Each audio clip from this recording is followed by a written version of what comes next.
I don't have a favorite DC hero. So, yeah, that's the purpose of this video. Good evening, everybody. It's Katario, and I'm back again with Christ and comic books. And we're going at it again. This time, we're focusing on DC Comics. But the issue that we're focusing on with DC is, as hard as I've thought about it, as much as I've thought through it, I don't have a favorite DC hero, and I cannot tell you why. I'm not able to put together the pieces. I sat down for 3 days trying to figure out who my favorite DC hero was, and I don't have a favorite DC hero. There's none of them catch me like that to where I can say I have a favorite DC hero.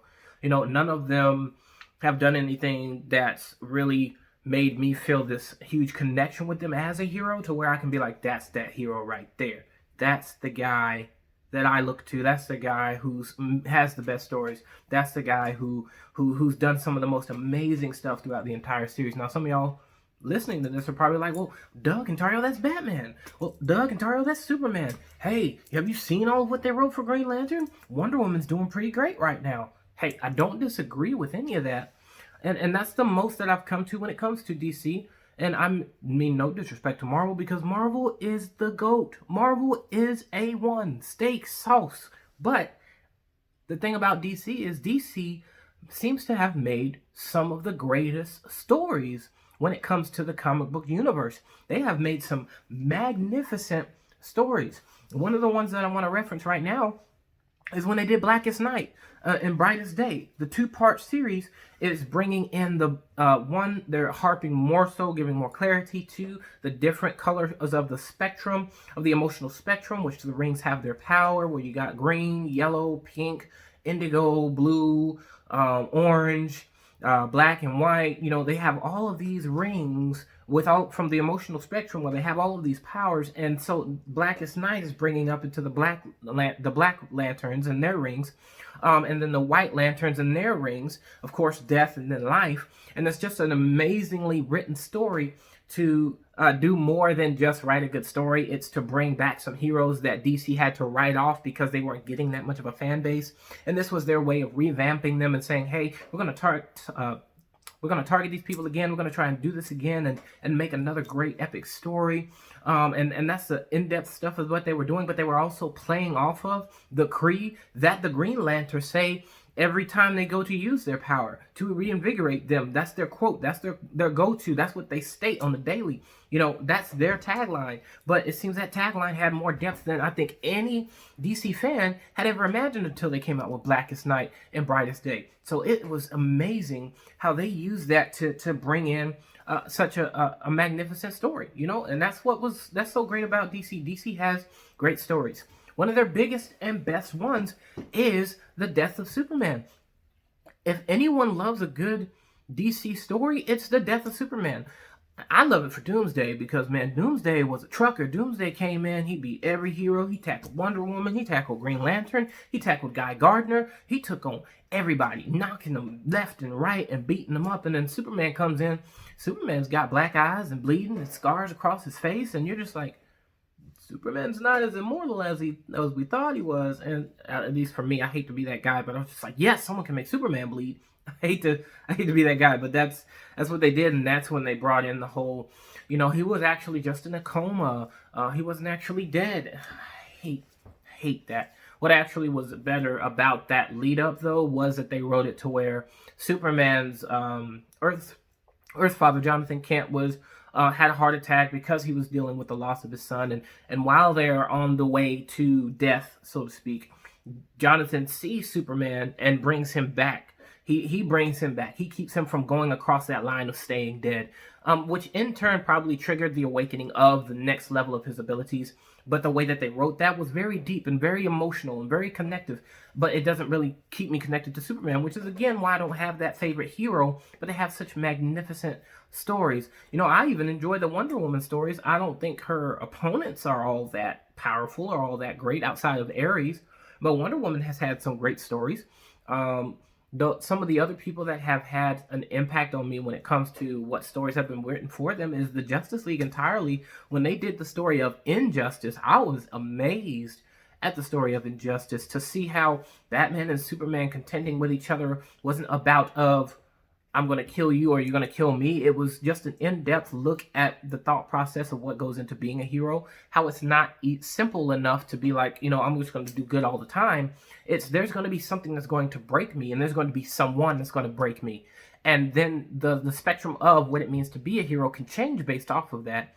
So Injustice really hits on these great points. That's another great story where you have Superman who is going to save Metropolis from the Joker because Joker has planted one of his bombs in there, like he always is doing, to go blow up Metropolis. Superman goes in to try and save the day. Now Joker hits him with something that makes him see Lois Lane as Doomsday. So he's going to contend with Doomsday, but instead of battling it out in Metropolis, he took all the way up into space. And then that's when the gas kicked out and he realized, oh no, this is Lois Lane, who's pregnant with my child, and zooms, runs back to Earth hoping to save her. She dies. And this leads to Superman killing the Joker. So Superman's on this, enough of this foolishness, enough of letting criminals, you know, go to prison, get away with it, come back and keep doing the same mess over and over. They're going to die. We're not playing these games. We're going to be safe. And that's what I've been have this power to be able to do, is make people safe, and no one's going to stop me from doing that. Batman's like, no, there's a justice system that we got to abide by. We can't go doing that. And Superman's like, okay, so you're against me, your problem, get out. Like that's where that whole divide takes place. Such a well-written story. It's amazing in and of itself. Batman has great stories as well. I really enjoy Hush. Hush is one of his great stories. I'm not trying to dig too deep into each book. You know, I recommend these and I suggest that you check them out. Even more so, I can give you a reference to Comics Explained. Comics Explained does a great job of elaborating on these stories, and I'll tag them here in the video below. That way you guys can check them out. That way you get the whole backstory. But Batman has Hush.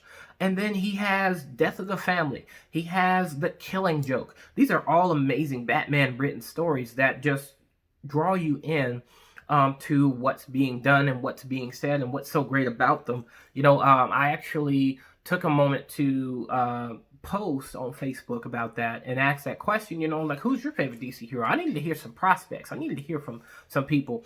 And I'll give them a shout out at the end of this. But I have a lot of people that, you know, said some good feedback about who they think is a cool hero. I get the show Arrow is cool, but the show Arrow doesn't speak to the Green Arrow mythos to the extent of making me want to read Green Arrow books, if that makes sense. Because I don't think the show flows at the same pace of the actual show, of the Green Arrow show itself. So there's a bit of a difference there. I'm somebody that really loves the book over how they produce it cinematically, for the most part.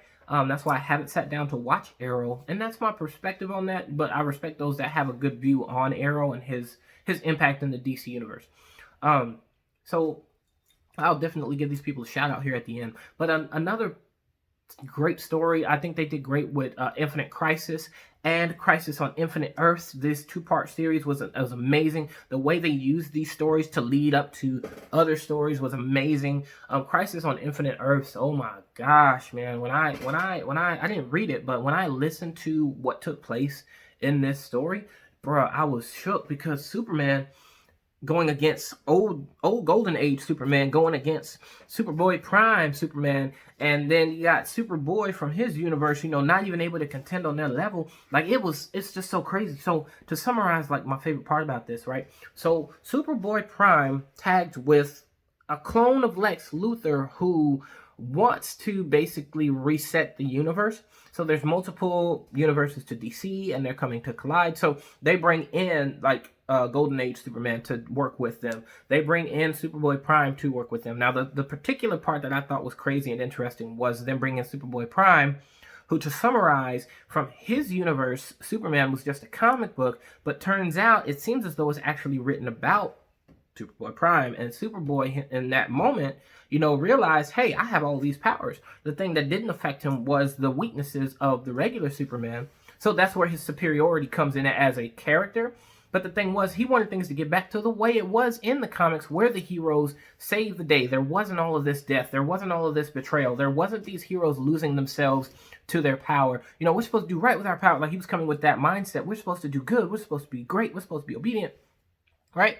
And so in him realizing that and going against the heroes that we have now today, he's out there grabbing them and ripping them in half, and he's like, see what you guys are doing? This is your universe. This is what's making me do this. He was taking no ownership in that, which is a fault of his own. But man, I'm telling you, like the way that they play on the difference between the old heroes versus the new heroes of today, how they are so complex now, was amazing. Like I was blown away seeing that, and that's why I recommend reading these stories. And then they used Infinite Crisis to get Batman. No, they used a different story. There was a different story where in the end of it, Batman kills Darkseid, which actually turned Darkseid back into a kid, which leads into a separate story. And then in that moment, Batman was hit with the Omega Beams from Darkseid, which didn't kill Batman, but sent Batman back into the past. And this is what they used to lead up to the creation of Dark Knight's Metal, because there's so much playing into that. Like, it's the way every story just like connects to make this ultimate great story. Again, that was what's great about DC. And when he did Dark Knight's Metal, you get all of these different versions of Batman, and you're just like, bro, Batman with Doomsday is great. Batman with the power of the God of War Ares is amazing. You know, Batman combined with the Joker, bro, we've been begging for that. The Batman who laughs, whew. And then they go to try and continue the Batman who laughs, giving his own play. Amazing.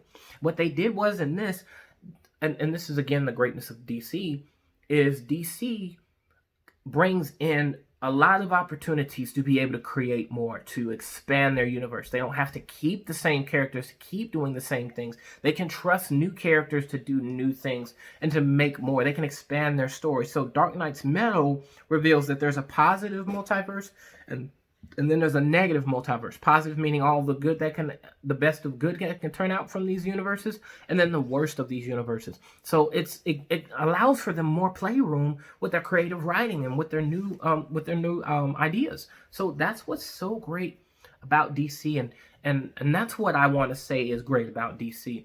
I may not have a favorite character, but that's something that I truly love. If I had to say I had any favorite characters, I will have to say in a 3 range aspect. 2, because of my own thinking. 1, because someone gave a good reason for this hero that aligns with what I believe and how I read these books. Is me, Nightwing.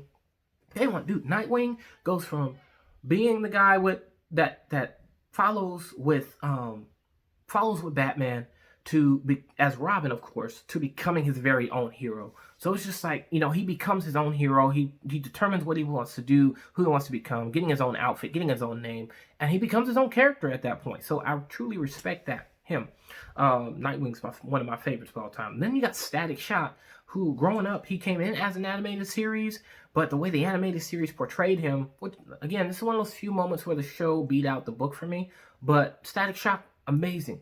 Magnificent storyline, and the fact that he's in DC, I hope that they do more with him because he's capable of so much, as they've shown in the animated series. So I respect that. And lastly is the Green Lantern. Green Lantern is amazing in and of himself. You know, he has the green ring. He does such great things. And my buddy Timothy Foley, he said something great. And what I'll do is I'll tag what he said in the comments so that you guys can read that. But what he said about Green Lantern really connected with what I believe as a spiritual man and what I stand for. So I've truly loved what they did in that moment. As I go to end this video, I want to go ahead and give those shout outs that I promised you guys. And so some of the shout outs, I got Brandon Hildebrandt, I got Tylen Stroud, Jonathan Beck. I want to thank Sierra Reed. I want to thank George Correa, my boy. I'm hoping to see you actually in an interview one of these days so we can talk about Superman like we promised. Jennifer White, Chris Bird, again, Timothy Foley. Again, thank you, man. Carolyn, Miss Carolyn, I appreciate you. Carolyn Foley, that's Timothy's sister. Don't go snooping, guys. Don't go snooping. And then we got Taylor Grace. Thank you, young lady. We thank you also for going into the military. We look forward to your service. We have Taylor Cobb. Thank you so much. Derek Miller. That's my cousin, y'all. That's my cousin. We have Jill McKenzie. Andre Fullwood. I'll come back to you, Andre. Candace Quinn. And Justin Murphy. Thank you all for all of your feedback on who y'all's favorite DC heroes are. I thank you so much. That allowed me to really be thinking about my own, honestly. But I truly thank you for the feedback nonetheless. Andre, I'm sorry, brother. I gotta call it The Hulk is not a DC character. Appreciate you, but the Hulk's not a DC character. Love the Hulk, but he's not a part of DC. But thank you guys. Y'all have a blessed day. Good night.